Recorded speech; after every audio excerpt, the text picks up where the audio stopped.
Bonsoir à tous et merci de votre fidélité à RTI 1. Voici les titres de ce dernier journal.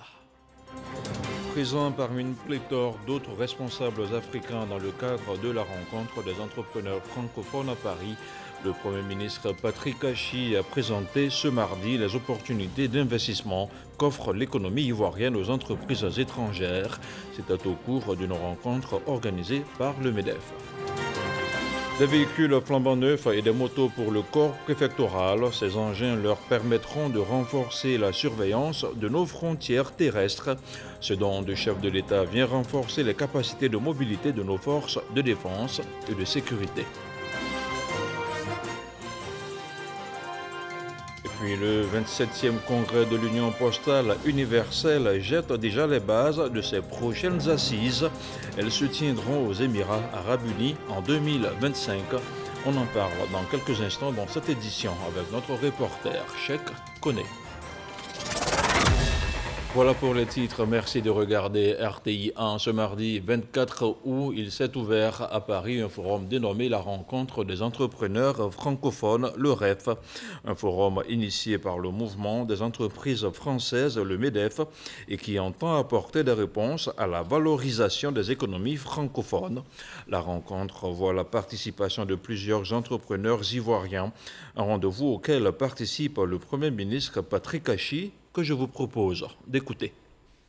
L'Afrique n'est plus l'Afrique. L'Afrique a changé. Bien plus que tout ce que vous pourrez jamais imaginer. Et bien plus que ce que peuvent vous montrer des fenêtres médiatiques trop souvent concentrées sur des aléas conjoncturels. Il faut savoir aller au-delà de ce prisme réducteur pour voir cette Afrique nouvelle. Oui, l'Afrique progresse. L'Afrique s'urbanise. L'Afrique se forme, entreprend et s'enrichit. L'Afrique se digitalise et s'industrialise. L'Afrique s'affirme et prend conscience de son potentiel immense comme de ses défis extraordinaires. Elle acquiert une fierté commune, celle d'une terre de civilisation qui a faim de conquêtes positives. L'Afrique, qui sera demain le cœur et le poumon du monde francophone, constitue ainsi un vivier extraordinaire de croissance. C'est le dernier continent où des investissements massifs dans les infrastructures, les services publics, les réseaux technologiques et le capital humain vont s'opérer. Ce sera aussi, par la jeunesse de sa population, un foyer précieux de compétences, mais également un réservoir unique de matières premières qui devront demain être mieux intégrées dans les chaînes de valeur mondiales. Enfin, via l'amélioration des revenus de nos populations, un marché immense de consommateurs aux habitudes culturelles voisines se développera, sur lequel les opérateurs du monde francophone auront un avantage comparatif indéniable. Ivoire Electro INC, c'est le nom d'une petite et moyenne entreprise burkinabé spécialisée dans les études et réalisations dans le domaine de l'électricité et dans les travaux publics. Elle s'installe en Côte d'Ivoire. L'ouverture officielle de cette entreprise s'est déroulée hier lundi dans la commune de Trècheville. C'était en présence d'Alcide Djedje, le ministre délégué auprès du ministre d'État, ministre des Affaires étrangères, de l'intégration africaine et de la diaspora. Les détails avec Dangui Dangui. Le traité d'amitié et de coopération entre la Côte d'Ivoire et le Burkina Faso continue de porter des fruits. Le ministre délégué auprès du ministre d'État, ministre des Affaires étrangères, de l'intégration africaine et de la diaspora a procédé ce lundi à l'inauguration de l'entreprise Ivoire Electro INC. Une entreprise installée par des investisseurs burkinabés et spécialisée entre autres dans l'étude et la réalisation de travaux publics et de l'import-export. Il s'agit d'une entreprise moyenne, mais avec fonds burkinabé, installée en Côte d'Ivoire et qui agit déjà au Libéria et au Burkina Faso. Et donc, il s'agit d'un outil d'intégration tel que prôné par les différents tests de la CEDEAO. C'est un investissement estimé à environ 60 millions de francs CFA qui s'inscrit dans le cadre de la coopération sud-sud et de la diplomatie économique menée par le gouvernement, selon le ministre. Les anciennes gloires du football ivoirien chez le président du Conseil économique, social, environnemental et culturel. Elles sont allées présenter leur association, la MAFSI, la mutuelle des anciens footballeurs de Côte d'Ivoire, une mutuelle dont l'objectif est l'entraide et la solidarité entre les anciens footballeurs. Sidonie Davila. Créée depuis 2012, la MAFSI, mutuelle des anciens footballeurs de Côte d'Ivoire, œuvre pour le bien-être de ses membres. Elle œuvre également pour des actions de portée sociale. Ces derniers, qui ont fait les beaux jours du football ivoirien, souhaitent un accompagnement pour l'atteinte de leurs objectifs. Il y a 4 ans, sans hésiter, vous avez dit oui. Et nous avons fait un gala exceptionnel. Sans demander qui le faisait, qui jouait et qui ne jouait pas, vous avez répondu présent.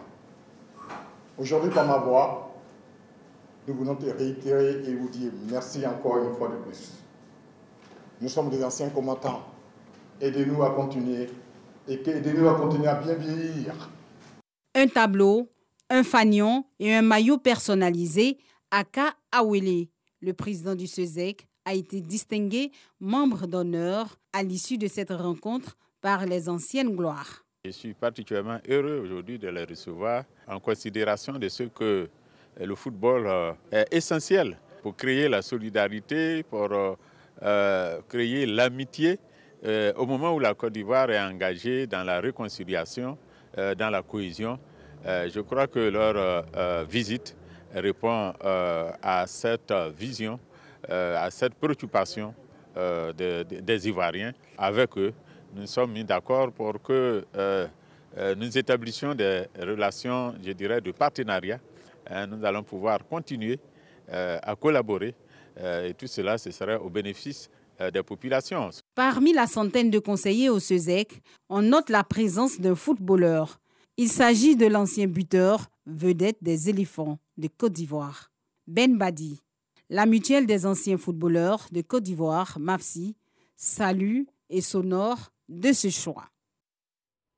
Je vous le disais en titre, 32 véhicules et 300 motos, c'est le don du chef de l'État au corps préfectoral. Il vient renforcer la capacité de mobilité de nos forces de défense et de sécurité dans la surveillance de nos frontières terrestres.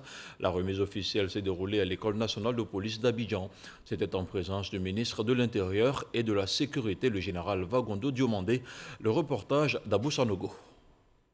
Les préfets, secrétaires généraux de préfecture et sous-préfets pourront désormais accomplir leur mission sur le terrain. Ils viennent de bénéficier de 32 véhicules, dont du président de la République Alassane Ouattara, qui vise à renforcer leur capacité de mobilité. Un véritable soulagement pour ces autorités administratives qui ont traduit leur reconnaissance au chef de l'État Alassane Ouattara. Au nom de l'ensemble du corps préfectoral, exprimer mon infinie gratitude au président de la République, son Excellence M. Alassane Ouattara, car sous son leadership, nous constatons une amélioration constante et notable des conditions de vie et de travail des autorités préfectorales. Ces véhicules, il faut le reconnaître, mettent fin à des nuits d'angoisse et des grands soucis de déplacement. J'ai pu dire avec fierté que ces véhicules vont contribuer véritablement à redorer le blason de l'autorité que nous sommes dans nos circonscriptions administratives respectives. La mobilité des membres du corps préfectoral constitue une difficulté majeure dans l'exercice de leurs fonctions, mais d'autres moyens viendront renforcer leurs capacités, selon le ministre de l'Intérieur et de la Sécurité, Wagondo Diomandé. Je sais bien que les besoins sont en nombre plus élevé, mais je voudrais vous rassurer qu'il s'agit d'une première vague. D'autres viendront en vue de satisfaire toutes les attentes. Le président de la République et le gouvernement attendent de vous que vous puissiez redoubler d'efforts pour maintenir et renforcer la cohésion sociale dans vos différentes circonscriptions. Dans le cadre du renforcement de la surveillance des frontières terrestres, 300 motos ont été remises aux forces de défense et de sécurité. Nous entendons, grâce à ces patrouilles régulières sur toute la longueur de la frontière, freiner les actions des personnes qui entrent clandestinement sur le sol ivoirien. Les motos sont plus adaptées en raison de l'état des routes qui sont en réalité parfois des pistes cyclables. Je voudrais vous réaffirmer l'engagement ferme du président de la République à vous accompagner pour l'exécution efficiente de vos missions respectives. Tous ces engins roulants pourront faciliter la mobilité des forces de sécurité afin d'accentuer la surveillance à la frontière. Avant le lancement de la phase de répression contre les accidents de la route le 7 septembre prochain, le préfet de police d'Abidjan a pris son bâton de pèlerin. De Sosiak a rencontré ce mardi les acteurs du secteur des transporteurs en commun de la commune de Cocody. L'objectif du préfet de police d'Abidjan est de s'assurer que tous les usagers de la route sont informés de la lutte contre l'incivisme. Le point de la tournée avec Dangui Dangui. Fourrière improvisée dans le dos du district de police de Cocody. De nombreux véhicules, dont celui de la mine, sont tombés sous le coup de la loi. Pourquoi ça s'est retrouvé ici? Parce qu'il y a assurance là-dessus. Tout de 1 an. Il y a carte grise pour ça, il n'y a pas carte grise sur l'origine d'abord. Ça est trouvé ici qu'il n'y a pas de plaque immatriculée. C'est le problème de plaque. C'est sur ce site que le préfet de police d'Abidjan a commencé sa tournée de sensibilisation des usagers de la route, notamment les acteurs du transport en commun. Ce sont des transporteurs, ils passent beaucoup de temps sur le terrain. Au carrefour de la Riviera 3, il y en a qui ont dit qu'ils n'étaient pas au courant, qu'ils n'étaient pas informés de cette campagne. Vous voyez, donc il est encore bon que nous ayons au contact pour que demain, ils ne disent pas qu'ils ne sont pas informés. À la question d'un confrère de savoir si les raquettes sur la route ne risquent-ils pas de plomber les efforts du gouvernement de lutter contre l'incivisme sur la route, le préfet de police s'est voulu clair et précis. Nul ne sera épargné par cette campagne-là. Et celui qui se fera prendre, il paiera cash, comme le transporteur également qui se fera prendre. Donc c'est une campagne qui concerne non seulement les acteurs, mais aussi nous qui sommes chargés de faire respecter la loi. Même message de sensibilisation des usagers de la route au niveau des carrefours Saint-Jean et RTI, jusqu'au carrefour de la Vie, où les échanges ont pris des allures de meeting. Le préfet de police d'Abidjan a rappelé aux transporteurs que la phase de répression de l'incivisme sur la route commence le 7 septembre prochain. Dans exactement 3 jours, ce sera la fin du 27e congrès de l'Union postale universelle et les travaux se tiennent au pas de course pour valider les différentes résolutions. Mais déjà, le nom du pays devant abriter les prochaines assises en 2025 est connu. Il s'agit des Émirats arabes unis. Plus de détails avec Cheikh Koné. C'est à la suite d'un vote de 63 sur 56 membres et 13 abstentions que les Émirats arabes unis ont été désignés pour abriter les prochaines assises mondiales de l'UPU en 2025. L'information est tombée ce mardi au cours des travaux en plénière du Congrès. Ces plénières ont su de particulier qu'elles représentent la partie décisive de ces assises. Pour bien comprendre le processus, il faut savoir que déjà, sur l'ensemble des thématiques ont été discutées entre les 2 congrès par des commissions importantes qui regroupent les États membres. Ces commissions ont mis les résultats de leurs travaux à la disposition du conseil d'administration qui les a validés. Il revient au Congrès, qui est souverain, de les entériner. Le Congrès d'Abidjan a cela de particulier également, c'est qu'un certain nombre de problématiques qui ont été élaborées, qui ont été discutées depuis 40 ans, n'avaient pas connu leur finalisation.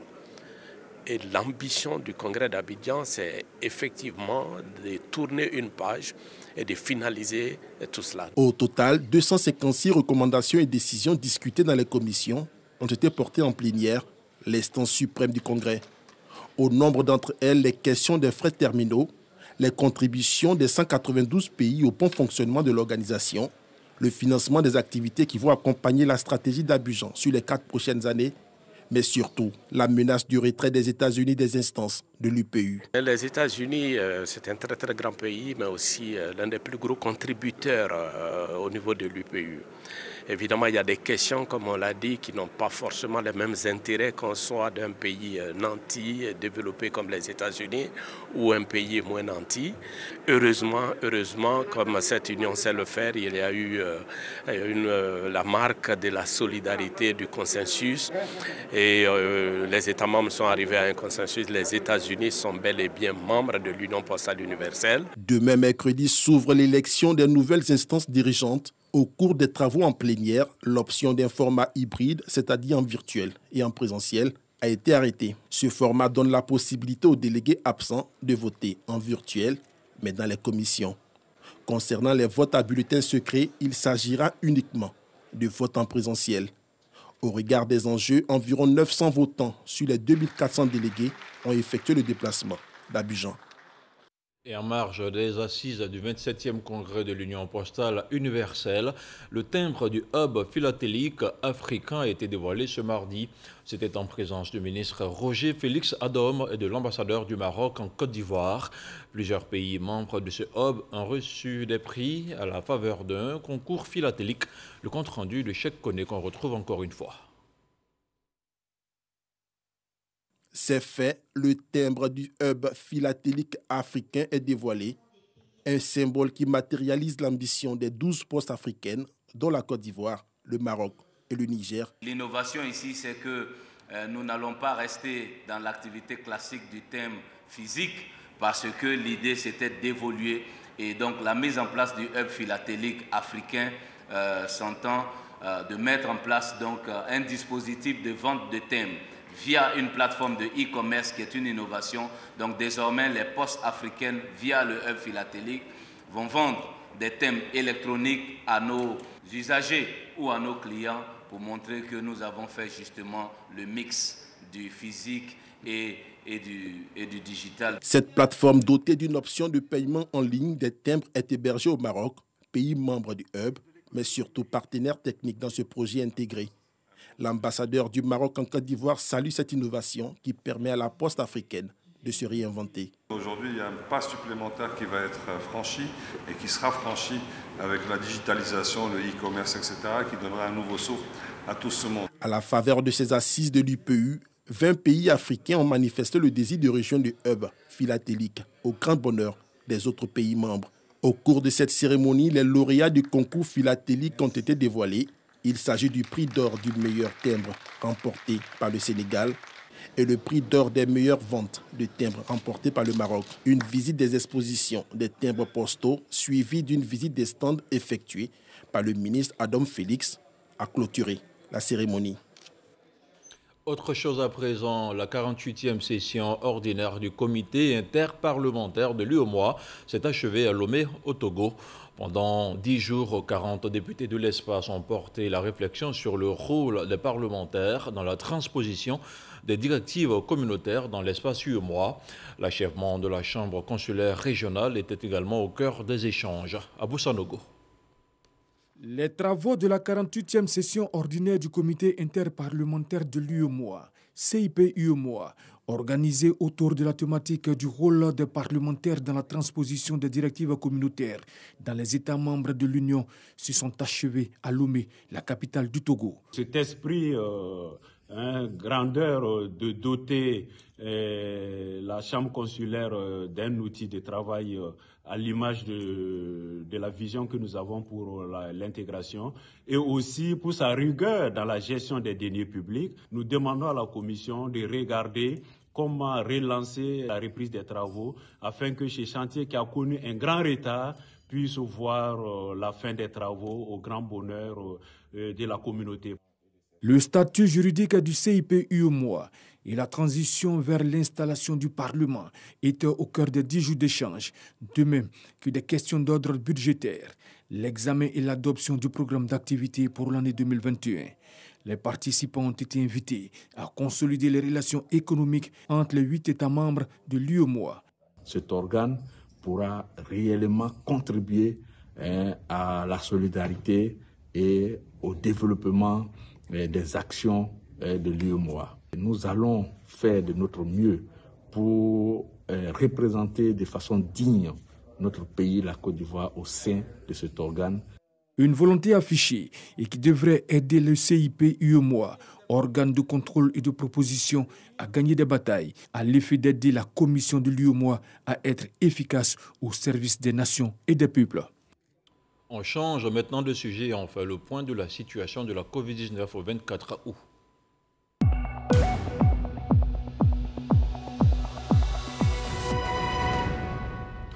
Le ministère de la Santé, de l'Hygiène publique et de la couverture maladie universelle a enregistré ce mardi 24 août 57 nouveaux cas de Covid-19 sur 3103 échantillons prélevés, soit 1,8% de cas positifs, 104 guéris et 5 décès. À la date du 24 août, la Côte d'Ivoire compte donc 53 787 cas confirmés, dont 52 701 personnes guéries, 402 décès et 684 cas actifs. Le nombre total d'échantillons est de 871 626. Le 23 août, 12 013 doses de vaccins contre la COVID-19 ont été administrées, soit un total d'1 287 881 doses. Le ministre de la Santé, de l'Hygiène publique et de la couverture maladie universelle invite toutes les personnes de plus de 18 ans à se faire vacciner dans les centres dédiés.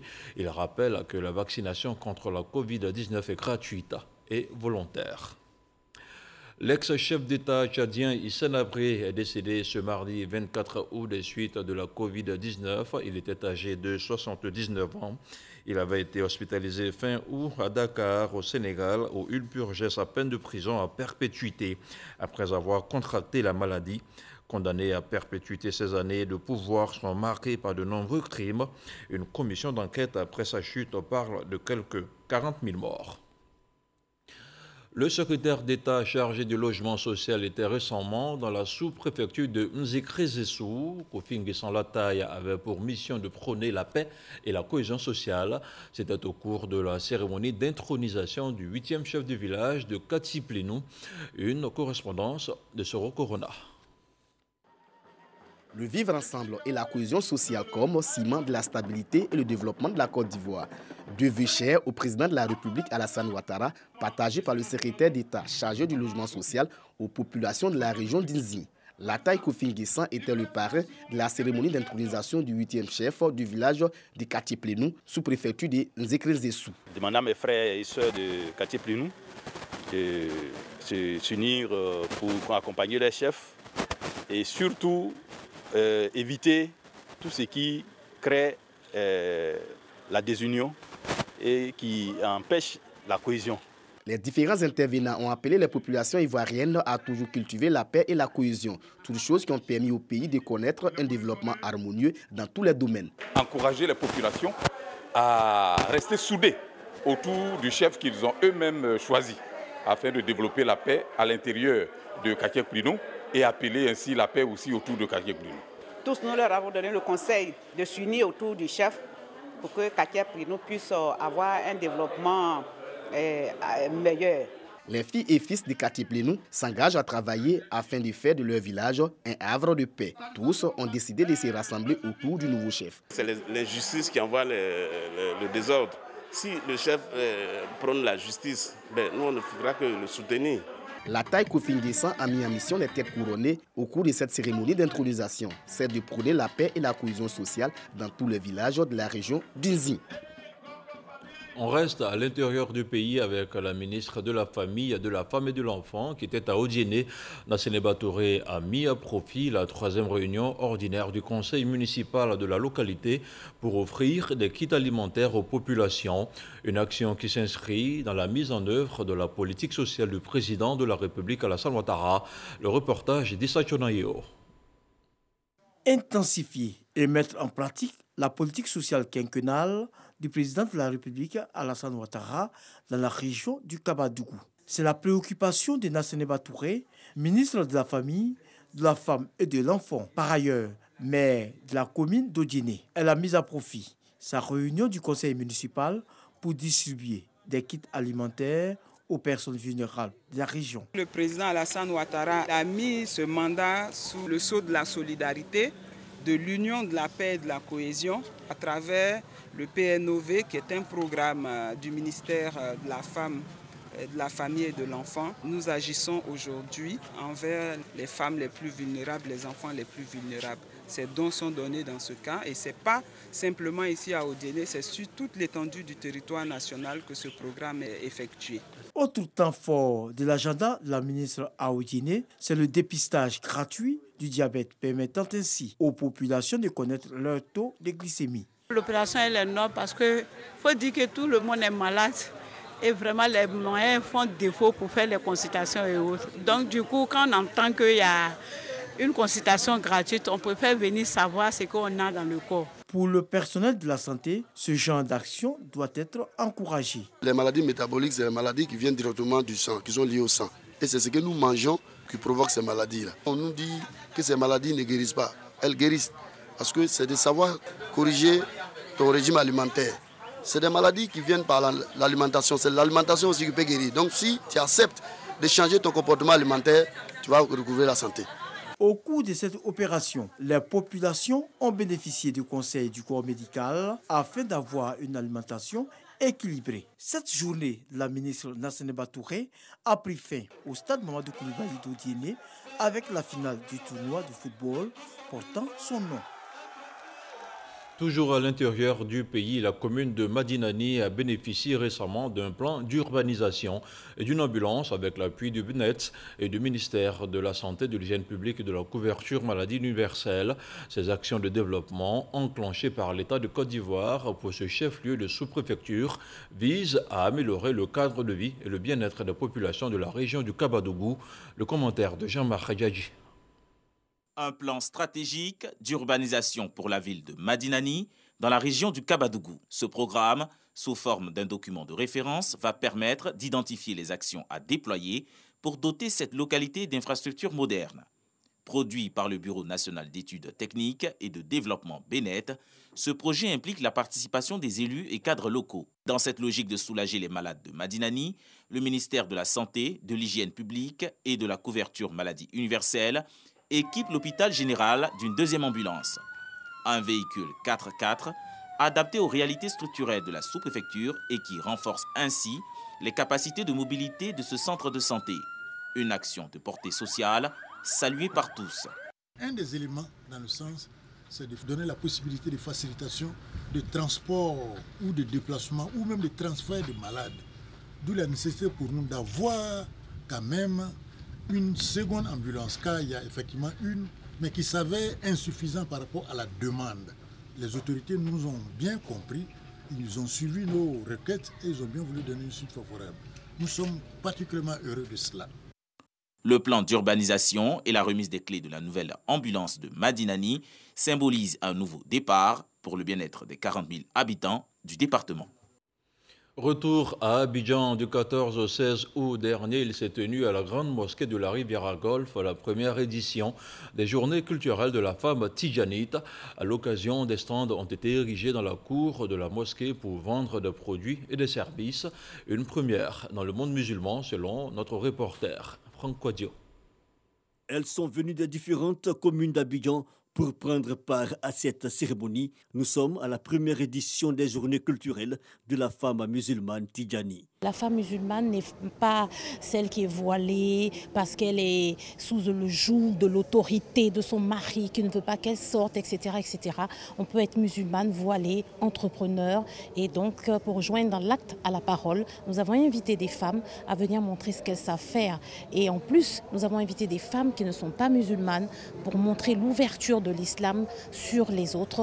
L'initiative de l'Association des femmes musulmanes tidjani de Côte d'Ivoire est soutenue par la ministre de la Femme, de la Famille et de l'Enfant, marraine de ces journées. L'entrepreneuriat, c'est aussi l'éthique. On n'entreprend pas et pour gagner de l'argent, du profit à tout vent. Donc c'est une bonne chose qu'il y ait des outils qui encadrent tels que ici la spiritualité. Pour Cheikh Moustapha Sonta, Khalif général des Tidjani en Côte d'Ivoire, ces journées culturelles sont une excellente aubaine de formation spirituelle pour les femmes musulmanes. Avec la foi, on refuse de l'argent parce que ça ne convient pas à notre religion, ça ne convient pas à notre foi. Avec cette dimension spirituelle, on arrive à devenir une femme entreprenante, une femme leader sans tricher. Pour Cheikh Moustapha Sonta, Khalif général des Tidjani en Côte d'Ivoire, ces journées culturelles sont une excellente aubaine de formation spirituelle pour les femmes musulmanes. Un mot de sport avant de refermer cette édition d'information. Malgré les règles sanitaires renforcées face à la vague record d'infections au Japon, les athlètes participant aux Jeux paralympiques de Tokyo entreront en piste demain, mercredi 25 août, au lendemain de la cérémonie d'ouverture. Les 4400 participants tenteront donc de se partager les 539 titres en jeu. Si pour cette nouvelle édition, le nombre de participants constitue un record selon le Comité paralympique international, les délégations en revanche sont à la baisse par rapport au maximum atteint à Londres, 164 en 2012. Et voilà, c'est tout pour cette édition d'information. Merci de votre aimable attention. Bonsoir et que la paix soit chez vous.